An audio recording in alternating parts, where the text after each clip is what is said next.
Sejam bem-vindos a mais um PotenzaCast e hoje estarei analisando o filme O Massacre da Serra Elétrica 2 de 1986. E esse foi exatamente o primeiro filme que eu assisti dessa franquia, quando passou no Cine Sinistro, que era uma sessão de filmes de terror que passava de noite ali na Bandeirantes, por volta de 2000 ou 2002. E eu tinha nas lembranças que ele era um filme bom, mas depois disso eu nunca mais assisti, eu só fui revisitar esse filme agora para fazer essa análise e não tem como falar que esse filme está no mesmo nível do primeiro, longe disso. Ao contrário do primeiro, que era um filme bem verossímil, que de certa maneira era baseado até em fatos reais, esse daqui tem um tom totalmente diferente, é levado para o humor negro, com situações bem irreais e exageradas. Em outras palavras, é um filme trash genérico dos anos 80, utilizando aqueles personagens clássicos do primeiro Massacre da Serra Elétrica. E eu fico imaginando os fãs do primeiro filme que estavam aguardando uma sequência e após 13 anos, quando foram no cinema, se depararam com o que fizeram aqui, né? E pra vocês verem como é interessante, né? Como esse daqui foi o primeiro que eu assisti da franquia, na ocasião eu tinha gostado dele porque eu não tinha o primeiro filme ali pra eu comparar, então, como eu gosto também de filmes trashes dos anos 80, esse daqui eu tinha curtido, né? Mas agora, né, revendo após ver o primeiro, é uma decepção. E o mais surpreendente é que esse filme também foi feito pelo Tobe Hooper, que era o criador do primeiro filme, mas não tivemos a volta do co-roteirista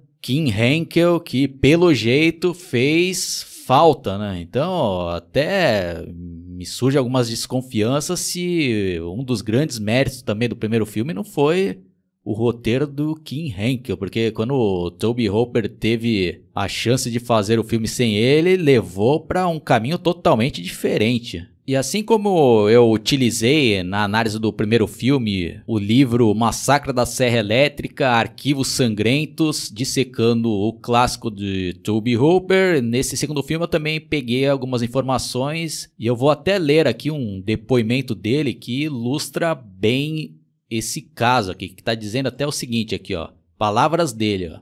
Vou ser franco, acho que esse filme veio na minha frustração com a comédia do primeiro filme não ter sido valorizada ou compreendida. Então eu amplifiquei os aspectos engraçados dele, mas ao mesmo tempo Tom Savini fez tudo tão anatomicamente correto que o filme acabou nem recebendo uma classificação. Eu gosto do filme enquanto uma comédia maluca, bizarra, exageradamente sombria, mas falhei em fazer o que o público esperava do filme, que era assustar muito e dar um pouco mais do que havia experimentado no primeiro filme. Uma de suas falhas é que infelizmente muito tempo foi gasto com a família da Serra Elétrica. Você fica conhecendo a família e sua insanidade bem demais e isso desmistificou os elementos potenciais de horror. Eu gosto desse filme também, mas preciso dizer que certamente não é a continuação essencial. Foi parte de um acordo de negócios que eu me diverti fazendo, em prejuízo do próprio filme. Às vezes fazemos coisas pelos motivos errados. Então, com base nesse depoimento aí, é aquela minha desconfiança que eu já falei para vocês, né? Eu acho que o Kim Henkel que foi um dos grandes responsáveis pelo aquele roteiro do primeiro filme, né? Porque o próprio Tobe Hooper fala aqui que ele ficou frustrado por não entenderem, por não ter valorizado a comédia que ele tinha ali no primeiro filme, que provavelmente ele já tinha com essas ideias mais exageradas, mas eu acho que provavelmente foram polindo ali, dando um freio, e aqui quando ele teve o controle total, ele colocou essas ideias em prática e deu no que deu aí, né? E esse caso me lembra quem? Don Mancini da franquia Brinquedo Assassino, que nos 3 primeiros filmes provavelmente também passou por esses mesmos freios e filtros e quando teve nas mãos ali a chave da franquia, ele deturpou, avacalhou, levou totalmente pra palhaçada, mas só que na minha opinião não tem graça nenhuma. Mas parando pra pensar, tem uma comparação injusta, né? Porque, pelo menos nesse caso aqui do Massacre da Serra Elétrica 2, eu acho um filme divertido e realmente é engraçado. Ao contrário daquelas porcarias que o Don Mancini fez no Brinquedo Assassino.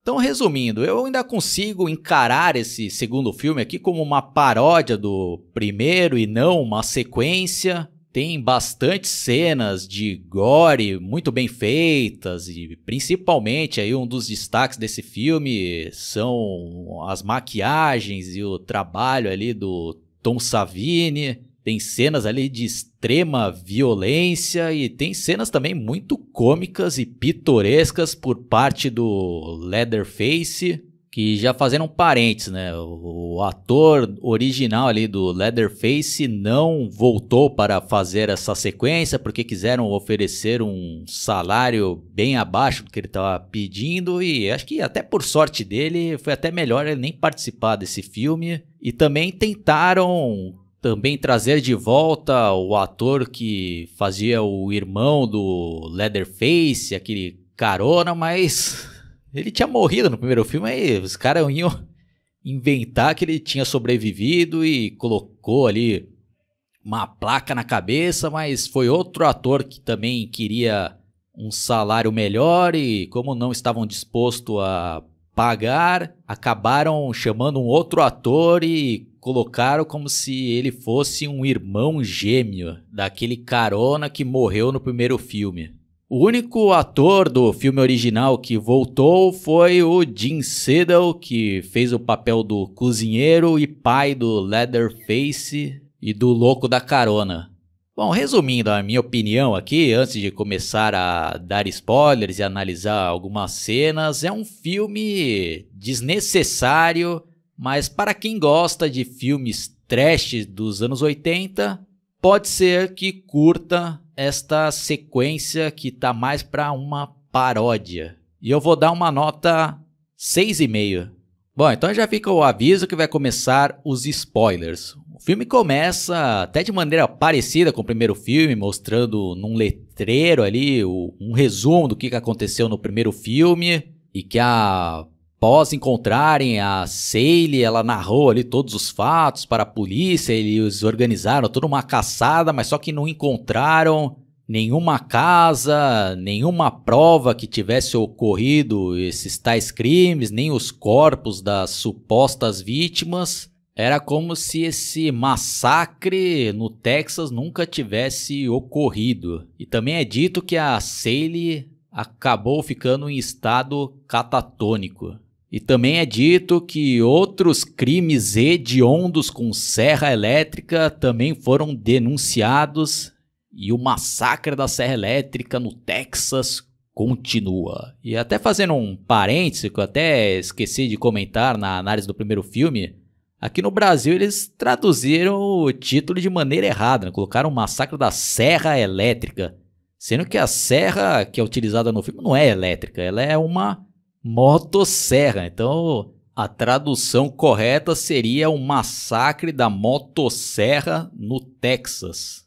Bom, mas voltando, quando você vê ali esses letreiros, que tá muito bem escrito, por sinal, você até pensa, né? Caraca, mas esse filme aí eu acho que vai ser também bom como foi o primeiro, né? Mas não é o que acontece. Bom, aí na sequência aparece num carro dois jovens playboys arrogantes, né? Aqueles caras que não tem limites, né? Um deles com uma arma. Eles estão ali pela estrada no Texas e o cara dando tiro nas placas. Os caras aprontando o diabo. E enquanto eles vão fazendo essas patifarias, eles estão escutando uma rádio de um programa ali de uma apresentadora chamada Strash, que vai conversando com a audiência por telefone e apresentando ali os hits musicais do momento. E abrindo outro parênteses aqui, a atriz que escolheram para interpretar essa Strash é belíssima. Aí os dois caras, vamos ligar pra esse Strash. Aí liga lá pra rádio, começa a dar em cima da mina e zoar pra cacete. Aí ela até fala, engraçado, desligue aí que outras pessoas querem ir. Não vamos ligar, não vamos desligar. Aí tá aparecendo uma caminhonete, ele, vamos zoar agora com esses caipiras. E era aquele tipo de estrada ali, de mão dupla, e os playboy lá começaram a acelerar o carro em direção à caminhonete. E quando tava quase pra bater, a caminhonete desviou, e os caras, vai legal, tá escutando aí. E a mina lá escutando todas essas imbecilidades pelo telefone. E a caminhonete começa a perseguir eles. Aí dando uma resumida, né? Aí já é de noite, eles ligam de novo lá pra atazanar a mina da rádio. Lá, não, vocês de novo. E os caras, fazendo palhaçada, até que aquela caminhonete vem de novo ali, numa mão dupla e para ali eles na estrada e impede que eles passem, né? O que vocês estão fazendo e tal? Aí a caminhonete abre passagem, mas vai dando ré e acompanhando o carro ali, né? Uma das cenas mais legais desse filme, né? Não vou precisar ficar narrando aqui nos mesmos detalhes, mas quem já assistiu o filme sabe que depois aparece lá o Leatherface, começa a serrar o carro dos caras todo e mata os caras, né? E apesar de ser até legal essa cena aí, mas daí já dá pra ver que o filme tem um tom totalmente diferente do primeiro, né? Que já são cenas ali bem mais irreais, ou até um bagulho mais aventureiro, né? Tem aquele clima ali de tensão como tem no primeiro filme, né? E a mina lá da rádio vai escutando tudo ali, né? Pelo telefone, o acidente ali, né? O cara gritando pra cacete, pedindo ajuda, até, né, morrer e ir pro espaço, né? Aí depois mostra, né, no outro dia lá, a polícia chegando no local do acidente, fazendo toda a perícia, e nisso somos apresentados a um novo personagem que a gente acaba depois descobrindo ao decorrer do filme que ele é irmão daquele Frank do primeiro filme, né, que era aquele gordinho da cadeira de rodas e que consequentemente também é irmão da Sally. E ele tá durante todos esses 13 anos também tentando achar essa tal família dos canibais, e o cara virou também um outro maluco, virou também um aficionado por motosserras. E esse personagem é interpretado pelo ator Dennis Hopper. E eu até confesso minha ignorância que eu nem sabia que ele era um ator já consagrado. E segundo o Wikipedia, ele ficou famoso mundialmente ao dirigir e estrelar ao lado do Peter Fonda e Jack Nixon o filme Sem Destino de 1969. Bom, eu não lembro agora o nome desse personagem, mas ele é chamado de Tenente, então eu também vou me referir a ele aqui como Tenente. Aí ele tem, né, a brilhante ideia, entre aspas, aí já você vê que o roteiro é mal escrito pra cacete, né? Ele tem a ideia lá de colocar na imprensa sobre esse acidente para ver se chama a atenção desses supostos assassinos, e quem sabe eles poderiam dar uma vacilada e aí ele iria encontrar eles, né? Pelo menos foi isso que eu entendi, né? Porque é tão mal escrito lá que ideia bem besta, né? Resumidamente. Aí dando uma encurtada da história, né? A própria locutora lá da rádio vai atrás desse tenente, fala que ela tava conversando com as vítimas desse acidente, que ela acreditava que realmente poderia ter sido um assassinato, que estava tudo gravado numa fita. Aí ele fala para ela colocar novamente essa gravação no ar e pedir que as autoridades investigassem e tomassem alguma providência. E é exatamente isso que ela faz, ela coloca lá novamente essa gravação na rádio e, pro azar dela, o pai lá da família de canibais, que é o cozinheiro, tava escutando isso daí numa rádio, aí ele já associa lá, já deve ter sido aqueles imbecis que aprontaram de novo, eles vão colocar tudo a perder.